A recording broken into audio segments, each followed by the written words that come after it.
Hello everybody, how are you going? And welcome to These Are the Top 10 Animal Places in Canada, which may sound a little bit weird because Canada is such a large place, but I guess if you have just centralized, localized area where everyone's hanging out, these should be the best. Number 10. Narcissi Snake Pits, Manitoba. This one really tests just how strong the love for animals really is. Snakes are not the most popular of creatures, but the experience of seeing them at the Narcissi pits is often the birth of a new level of respect for the slithery sliders. The largest gathering of snakes in one place worldwide. Tens of thousands of red-sided garter snakes exit their dens around early May, and a pulsating ball of snakes seeking mates is the visually arresting result. You won't be able to tear your eyes away from this utterly gripping display of nature. They have absolutely started this off with a bang, and that is not what I expected to see, but also not in a bad way. I was expecting it to be, I guess, a mixture of nature being flora and fauna mixture, not just one particular species and one particular animal as well. I mean, you've got the numbers of them. There is certainly no lack of snakes, and it's also amazing in terms of what is happening in terms of them all coming out of their dens. I do wonder, are they also being born? Are they being raised? Or is it just the previous seasons and cycles allotment? Because when we look at something like this, how could you not go, what is going on here? It looks like something out of Indiana Jones, for goodness sake. That is outrageous. And I don't think I've ever seen or heard of anything like this before. And so, like I said, Canada has it down pat. They have it all. Number 9. Northwest Passage, Nunavut. Home to the Arctic Big Five, the Northwest Passage is a name well known around the world, but until travelers actually visit, it's impossible to understand just how truly remarkable it actually is. Bring a pencil to check off sightings of polar bears, muskoxes, walruses, narwhals, and beluga whales as you take a guided tour through this iconic waterway. Be sure to leave plenty of room in the suitcase for a thick jacket. Temperatures here can often reach 30 below. Okay, I mean, yes, it's definitely going to be worth it. And if you do have the jackets and everything prepared, then you should be prepared for whatever the nature can throw at you. People have lived there for a very, very, very long time without any modern technologies. But my goodness, 30 below, these animals are incredible. Narwhals, everything in between. However, I don't think I've really ever heard of the Northwest Passage. No, what did he call it? The Northwest Passage up there. But he said the Big Five is what I've never heard of before. I mean, yes, you have Greenland, Canada, Alaska, but what's the Big Five? Number 8. Newfoundland and Labrador, Quebec.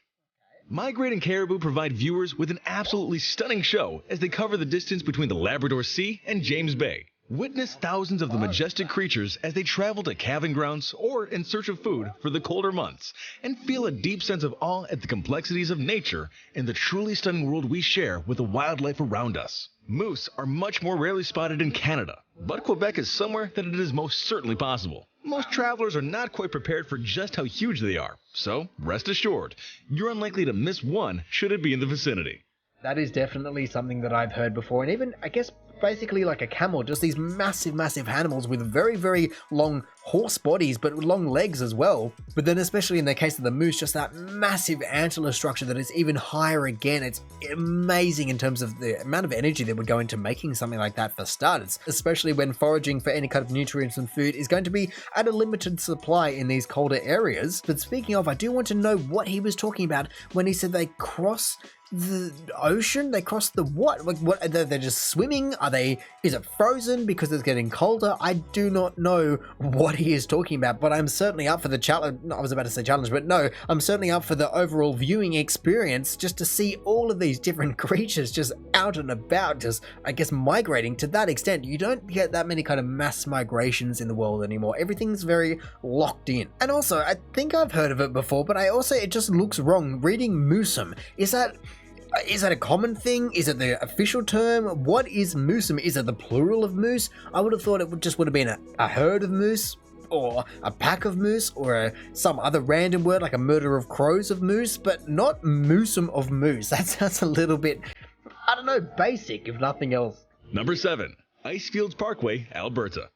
Some stretches of road do so much more than connect one destination with another. The Icefields Parkway in Western Canada traverses some of the most remarkable scenery on the planet, and along the way, it gives travelers a front row seat to a wildlife show unlike any other. Reaching from Lake Louise to Jasper National Park, it's possible to see grizzlies and black bears along the journey, as well as caribou, moose, bighorn sheep, elk, lynx, and so much more. Add that to conservative estimates of 300 different bird species, and this slice of Canada is unparalleled when it comes to access to animals. Well, of course, I mean, it's Jasper National Park, for goodness sake, and of course, you also have Banff mixed in there as well, and those kind of areas, from everything I've heard, regardless of what the negative decline is going on at the moment, are still basically second to none in terms of what they can offer, from the picturesque views, even just what they started out with, just the rivers, the lakes, the glacial waters, the lime in the water, all the colours everywhere, let alone just the animals, of course, as well. It's breathtaking. So to actually be there, count me in. Number 6. Wapask National Park, Manitoba. Something everyone wants to see when jaunting through Canada is a polar bear. From a safe distance, of course. The old adage when it comes to bears of, if it's brown, light down, if it's black, fight back, and if it's white, then good night, is oft repeated due to its simple truth. Polar bears are very dangerous, and travelers need to be careful when seeking to sight one. Wapask National Park is one of the best places to try due to the huge population of the majestic creatures. Local tour guides will happily take visitors on a trek to safely and humanely experience one of the most rewarding adventures possible in North America.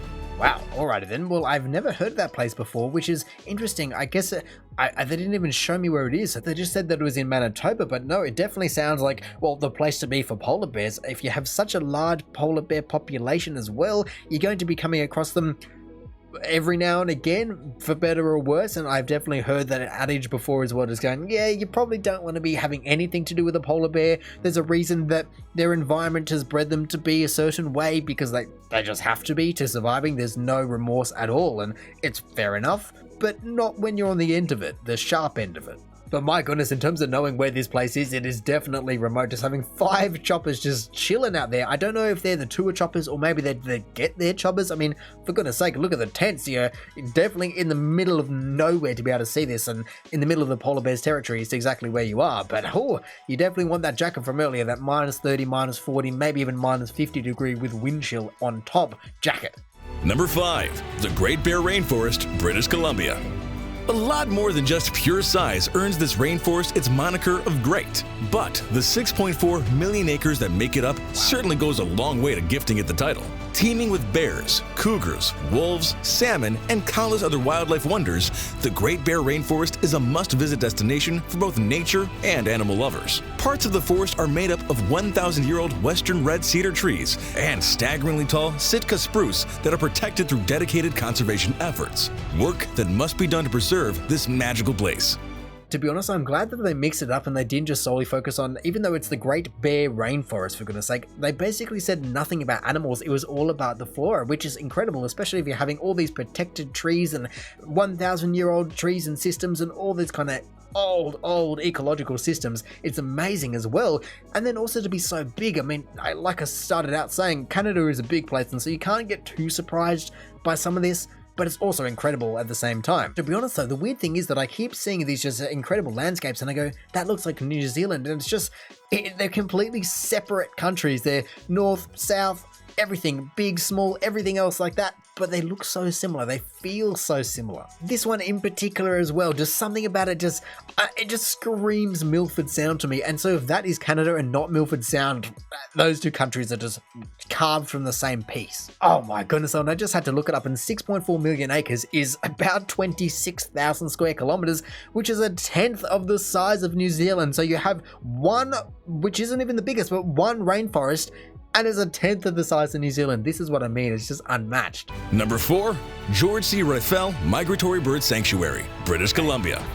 When it comes to bird watching, the George C. Raphael Migratory Bird Sanctuary is the beginning and end of the discussion in British Columbia, taking over 300 species of birds across the 850 acres of wetlands and marshes within the borders of the sanctuary that has been a local institution for more than 50 years. A fully charged camera just won't cut it here. Visitors will need to bring a portable charger as well, because every inch of the land and sky here begs to be photographed. I mean, to be fair, there is a lot of what we've seen today that begs to be photographed, and the first thing that we saw when they first presented this in the form of this is definitely lower on the list, I must say. But regardless, if you are going to be into bird watching, it sounds like this is just the place to go. 300 species, get your long lens, and just go crazy. Just make sure you have a, 40 terabyte memory card or something like that. Number 3. Cape Breton, Nova Scotia. Everyone needs to see a puffin in the wild at least once in their lives. It may not be what you expected, but you're guaranteed to have an extremely enjoyable time thanks to the comedic timing and peaceful temperaments of the seabirds. Make your way to Cape Breton between May and August, and the odds of seeing a group of puffins taking to the skies is stacked well in your favor. While there, keep an eye out for seals, turtles, dolphins, mink, and even whales, a true haven for animals and those that love them. Obviously, once again, we have a bird-watching one. To be fair, he did throw in a couple more animals, but it was definitely centered around the puffin, of which the main question I have is, I've definitely heard of it before, but for one, don't know anything about it, but why did he say they have comedic timing? That's what I'm truly wondering about. Are they just walking around, putting on a show, falling off cliffs, and then just dive-bombing and catching themselves right before... I don't know, what could possibly be comedic timing about what the bird is doing? They can be awesome, they can be beautiful, they can be majestic, and so many different things. Awesome, I think they're a seabird, and most seabirds do have quite a large wingspan, but why are they comedically timed? Number 2, Campbell River, Vancouver Island. Taking to the water with migrating salmon is perhaps not the most common item on travelers' bucket lists, but those that have done it would argue that it should be. From late July to October, it's possible to slide into the icy cold water of Campbell River and allow the current to push you along while surrounded by some of the largest salmon in the world as they head for their spawning grounds. A tour group is the best way to go here, as they can ensure you are kitted out in all the right gear. But you can also go it alone if some salmon serenity is what you're chasing. Okay, there was one sentence in there in particular that just caught me off guard, or more so put me off it. Sure, awesome sights, awesome scenery, all of that. But when he said slide into the icy water, or just slide into the water in general, you probably don't want to be doing that. For one, it's fairly fast, especially when the guy is just rapiding down that entire thing there. If you just slide into the water, not going to be a very recommended situation. At least if you are going to be going with the tour group, they're not particularly going to be taking you down those, especially not in kayaks like that, or I sure hope as hell not, because they're just already built for it, and I can't imagine many people would have any skills required to actually make that kind of a trip, unlike the salmon, which are, well, like you said, you were getting pushed down the stream with the currents. The poor buggers have to go up it. Number 1, Churchill, Manitoba. Often heard before they're seen, white beluga whales gather in the thousands in Churchill between June and August. Their cheery chirps, charming clicks, and soothing squeals fill the sea air with joy as the curious creatures investigate the charter boats that come to say hello. A perfect place to visit as the temperatures begin to rise and the ice melts. Polar bears can also be spotted here by keen viewers. Book a tour before arrival to avoid missing out, because the secret is out. This is one of the most enthrallingly exciting experiences throughout Canada, and tourists are coming to sing with the whales in huge numbers. Okay, well, it's a little bit cheesy overall, but it sounds like an awesome experience as well, just being able to get almost hands-on, so to say, just at least having that nice close interaction with the true nature. Yes, there's going to be some degree of human interaction here that is going to be negative, but still, just to be having, like they said, the protected rainforest and the protected this and the protected that and the managed this, and just really making sure that all of these ecological systems that are amazing marvels of nature and wildlife and collections of everything are just maintained in their current or better conditions for not even for generations and generations, but for all future generations.